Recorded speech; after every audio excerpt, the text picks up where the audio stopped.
Today on Off the Clock, we're going to be talking about a class action lawsuit that has been filed against Workday, alleging that Workday's use of AI tools in hiring practices violates discrimination laws. These claims are relevant to all of our listeners, even if they don't currently use Workday, so that they can understand how to navigate whether and how to use AI. Welcome to Off the Clock, the webcast of employment attorneys at Miller Johnson, where we discuss what is happening in the HR world and provide practical insight and advice. I'm kind of excited about our conversation today because I think it's a developing area. It's very interesting, and I think we're going to have information for our listeners that they might be surprised to hear. Yeah, what I love about it is it's AI related. Everyone wants to talk about AI. Yeah, right. Right? So it's fun when there's something new. Before we dive into this lawsuit I mentioned at the beginning, can we just talk a minute about what we mean, what you and I mean when we use this term AI, at least for the purpose of this episode? And we're not techies. No. Okay. This is we understand this, but this is stretching we are right up to our limits here. Right. What we mean is some sort of automated way to make decisions, right? And in this case, screening resumes, screening applications. Yes, that's right. That's right. So the key piece is automated, right? And the way that has been typically used for screening applications is maybe a third-party vendor like Workday has a relationship with an employer, and an employer tells them what they're looking for in applicants, right? And they take all of that information, and their folks develop an algorithm that they say is designed then to sort through all the resumes and pull out the ones that are most relevant to those qualifications. So that is the type of technology we're talking about, because the AI, as you know, can be very broad. Yes. And mean a lot of different things. That's exactly right. So that's what we're talking about here. Okay, so let's talk a minute about this lawsuit. And this lawsuit has been around now for almost an entire year, okay? But it's gone through several different steps and efforts to get it dismissed, and it's hung on. And it's interesting. So an individual named Derek Mobley and 4 other plaintiffs filed a lawsuit against Workday in California. I think we all know why they chose that venue, right? No surprise there. And essentially, they all allege that they applied for hundreds of jobs, truly hundreds of jobs, particularly Mobley, across with a number of different businesses and employers, all of which used Workday, okay? And almost they were summarily rejected, didn't get an interview or additional consideration, pretty much across the board, with very, very few exceptions, some of which came in the middle of the night within minutes of them submitting an application. That's one of the facts I found so interesting, is the rejections in most of the cases came almost immediately, which means that they could be assured that it probably was an automated process, right, and not a human being, because failure to hire cases are so hard, right, because it's so hard to know for the applicant to know what's happening on the other side once they submit an application. But if you get a bounce back in a minute or two, right, or in 5 minutes, 10 minutes, and in the middle of the night, you can be pretty sure it was some sort of automatic rejection. You're not getting through, right? It almost feels like a bounce back, right? And then it happens. I didn't meet whatever the algorithm is requiring, and so it got sent back to. And then it happens over and over and over, at least in Mobley's case. Yeah. So their allegation is that Workday's whatever algorithm or algorithms, because don't forget, they applied for jobs with a number of different employers, and each one of those could be using different algorithms. Their allegation is that those discriminate on the basis of age, right? And their theory is essentially, look, we are applying for jobs for which we meet the qualifications on paper. how could it possibly be that I applied for hundreds of jobs and got summarily rejected without even getting an interview for a single one of them? There must be something here going on. That's essentially the theory. And he is, when you say age, just to be clear, because you can have age go both ways, he is over 40. Correct. And the plaintiffs are, so they're saying that it's discriminating against individuals over 40. Right. So, Sarah, this led to an interesting discussion you and I had, right, about how can that be? How can that be? Like, what qualification might an employer tell Workday, here's what we're looking for, that would then get written into the algorithm that could end up discriminating on the basis of age? And let's just assume for a moment it's not no one over 40. Right. That's an easy one Yes. to understand how that could happen. Yes. But hopefully Workday's not just writing that right in there. there's a really surprising line of cases, surprising to me, at least when I came across them some years ago when a client was challenged in an age discrimination issue. And by the way, the plaintiff there was over 40. I don't remember exactly how old, but he was one of these repeat plaintiffs, right? So he would find specific advertisements that, and I'm going to tell you exactly what they were: apply, get rejected, and then file the lawsuit or send the demand letter. Not really intending to get the job in the first place, okay? So keep that in mind there. I don't know if Derek Mobley is one of those, but there are people in this world, all right, that make a living, so to speak, by doing that sort of thing. And here's the type of advertisements or postings he went after. When there was a specific range of experience with a top end cutoff. Right. So the classic 5 to 10 years of experience. 5 to We 10 need years of experience. a secretary with 5 to 10 years of experience, and anyone with over 10 would not be considered. That part wasn't in the actual posting, of course, but when applications came in, right, the allegation was anyone with more than 10 years would not be considered. And now you apply that. That was pre-algorithm screening. In but that now, line of cases, that was merely like a qualification. And maybe an HR person, right? So first of all, at the outset, it might discourage people from applying if they had more than 10 years. But if they did, there might have been a human being looking at the application and thinking, well, this person has 11 years of experience, but they look interesting. I think I'll give them a call and maybe bring them in for an interview. Times are different now, right? So if that employer instead used a third-party vendor or their own automatic screening tool, that would get written into an algorithm which just automatically rejects somebody with more than 10 years of experience. kick everyone with less than 5, kick every application with more than 10. And you're about to get to the punchline here, right? Because if you automatically reject anyone with more than 10 years of experience, that could then have an adverse impact on what? On people over or with more experience, which tend to be older people. And don't forget, old under the law is only 40. Which I am very That is resentful ridiculous. about. I mean, can we just take a minute here and say how ridiculous it is that 40 and over is old? But It is ridiculous. I mean, who discriminates against people when they turn 40? Because they're usually in the prime of their careers. Anywho, And on a personal note, I would like to petition Congress to change that because I refuse to be considered an older worker. I think if you and I are guessing, right, what the real genesis of these claims are, it's probably going to end up being when we learn more.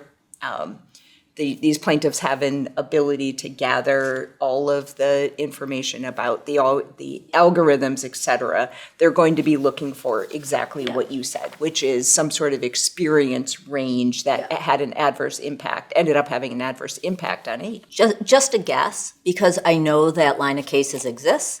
I know there's already a cottage industry of plaintiffs and lawyers going after job advertisements like that. And it would surprise me if any company would have something programmed in where anyone with a birth date, right, of this or older should automatically be kicked. Anything's possible in this world, but it would surprise me. Relatively recently, so number one, Workday first filed a motion to dismiss the lawsuit, saying there's no claim here, you can't prove it. They lost that last year. So the lawsuit survived an early motion to dismiss. And the plaintiffs then just succeeded in getting the lawsuit certified to be a class or collective action. And what that means is they can represent potentially any person who applied for a job through Workday and was 40 or older and didn't get an interview, like didn't get through because of the algorithm that Workday used. That there's a prediction that that's hundreds of millions of people, Rebecca. So when you think of Big deal. that is a big deal for Workday. Yeah. This, you quickly get to billions of dollars when you're looking at a class or collective action that's hundreds of millions of people, right? One of the points I find interesting about this case, I find this case fascinating for a lot of reasons, but one of them is Workday made the argument we can't be liable because we're not the employer. Yeah. And remember, what we're talking about is the ADEA, which is similar to Title VII. Right. Right? Yeah, it's a federal and discrimination it's an law. employment statute. It says there shall not be discrimination in employment, right? And Workday said, but we're not the employer. We're not the ones turning down anyone for employment, right? We're just a technology vendor, right? And the court rejected that argument, right? So I find that very interesting. Yeah, right. So It's a- agents of Correct. employers Right. can be liable, but what does that mean? Right, and this is an important point, right? So Yeah. what it means, of course, is each individual employer can also be liable for the decisions that Workday is making on their behalf. Okay, so essentially what's happening here is business, right, an employer, is wanting to figure out which, it wants to screen job applications, okay? And its HR department has decided we don't have the bandwidth to do it ourselves, or we think it would be more efficient to outsource that to Workday and use their platform, algorithm, et cetera, to do that for us, okay? When that occurs, according to the court, and this is supported by other case law, really, right? Both, Supported this in this case. yes, both that employer and Workday are on the hook legally for any discrimination that occurs in that process, okay? So, and I want to make sure our listeners are clear on that, right? Because if they're using Workday, they might be thinking to themselves, oh, thank God, Workday is on the hook if there's a problem. And that's not true at all. I think probably the next set of lawsuits that could get filed here are against these individual employers, particularly as part of this class action. These plaintiffs' firms are now going to get lots of information about exactly what algorithms were used by which employers and why, and they're going to start filing class action lawsuits potentially against the employers too. The way I think about this concept that might make sense to more people, but this is the way I make sense of this legal concept, is I think of it, remember the three-legged races at like field day or picnics, right? Yeah. Once you hire another company to make your employment decisions for you, to automatically screen in this case, you have one leg tied with theirs, and you win together or lose together. You're in That's a it. three-legged race. You're in a three-legged race together towards efficiently and quickly hiring people. Yes. And if that one trips, you're on going down. You're going down too. You're I going love down that. with them. I love that. You're going down love with them. that. So that's the image I have when I think of these. Right, this matters for Workday and this matters for other similar third-party providers, but this matters for any employer that's using any sort of third party to help with screening, or you using their own tool that they've developed themselves. Yeah, the legal concept is called agency, but I mean, there's whole law school classes on that, right? Got it. You are tied together. So I think some of our listeners are going to be thinking to themselves, Rebecca, wait, time out. Don't you have to intend to discriminate in order to be sued Yes. right? And let's assume the best here. Let's Right. assume the best for Workday and for their clients. Let's We assume don't the know, best, which is but probably true, that they didn't set out to say, we don't want anybody over 40 or over a certain age getting through the screening process, right? Instead, this process that's been developed, the algorithm that's being developed, has an unintentional impact on the basis of age. Is that so that's a legal claim? this blows people's minds. When I first learned about it as a law student, because I took employment discrimination in law school, it was a head scratcher. So this is a concept developed by the courts, which is a little controversial right now, and we'll get to that in a minute. But yes, intent can be irrelevant if there is a discriminatory impact. They call it a disparate impact. And disparate just means different, right? The impact of this decision, of this algorithm, of this facially neutral, whatever it is, impacts certain protected groups differently than others. And again, it's just like the experience range we talked about. That is facially neutral, right? It doesn't say we only want people of this age.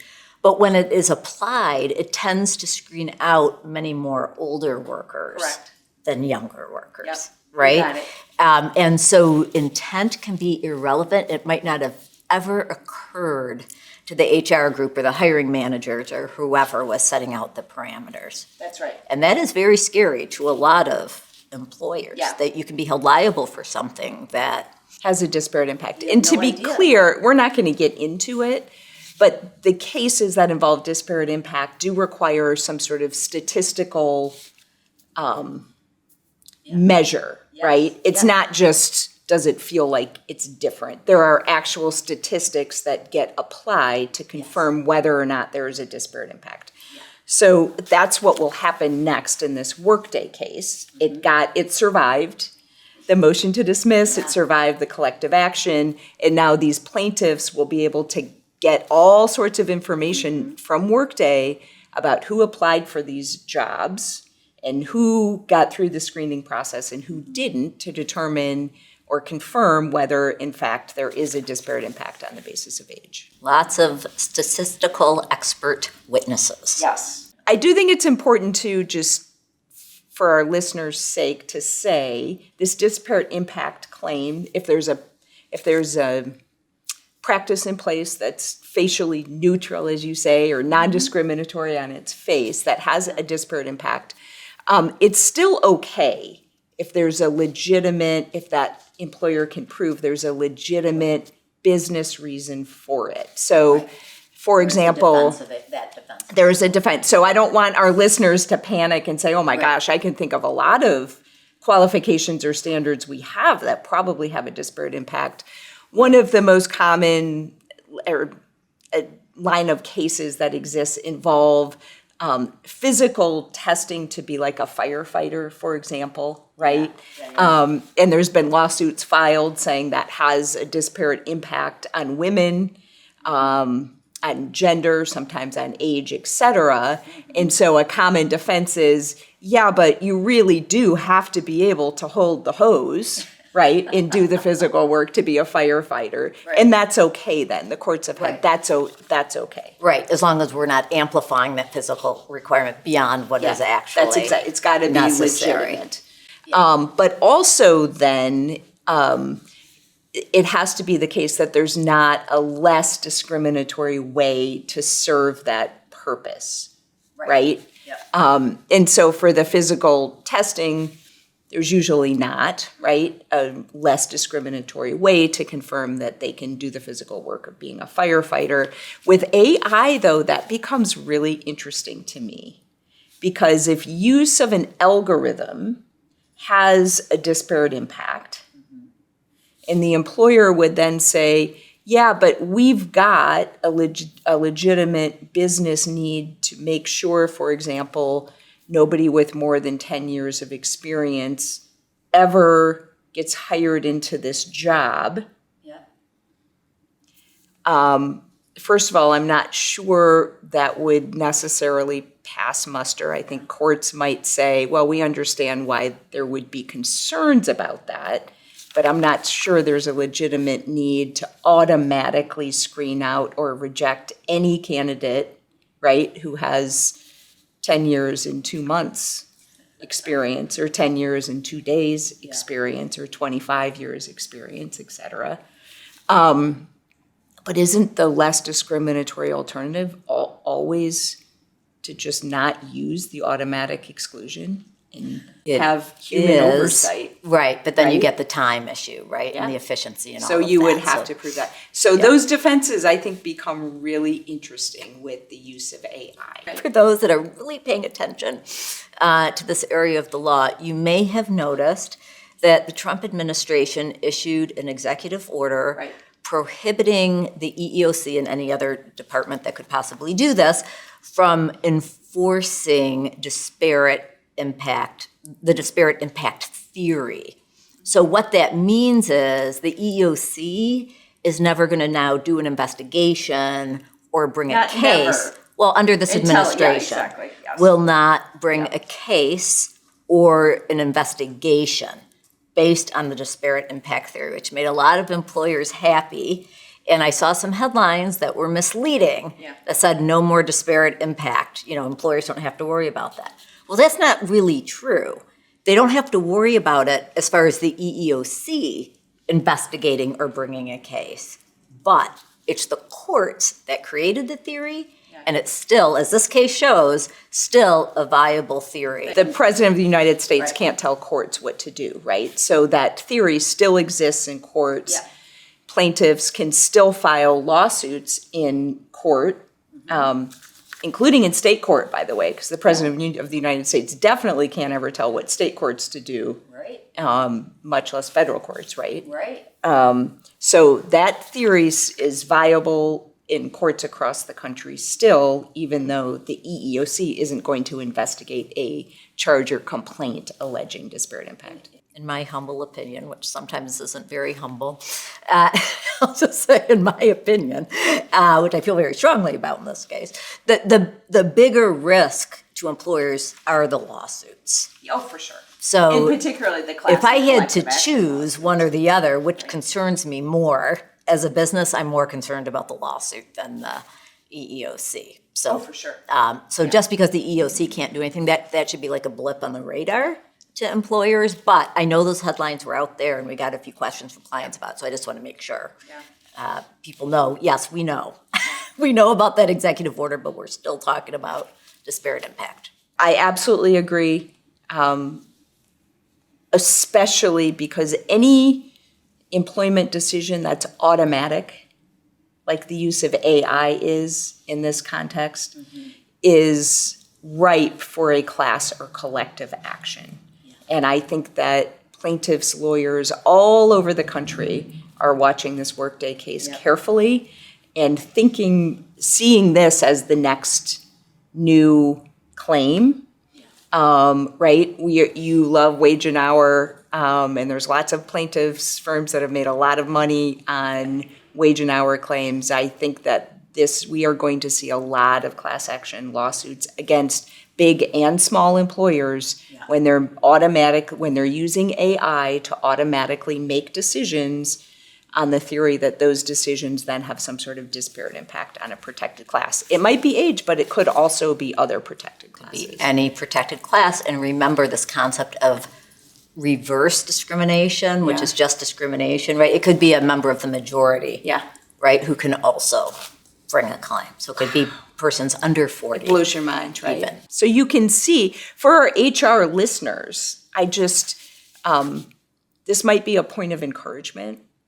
Their human analysis is so important. You can see how it becomes really important, that check. You still matter. The human being saying, well, wait a minute, let me just check this. Is this right that this person, that we're not even bringing this person in for an interview based on their application?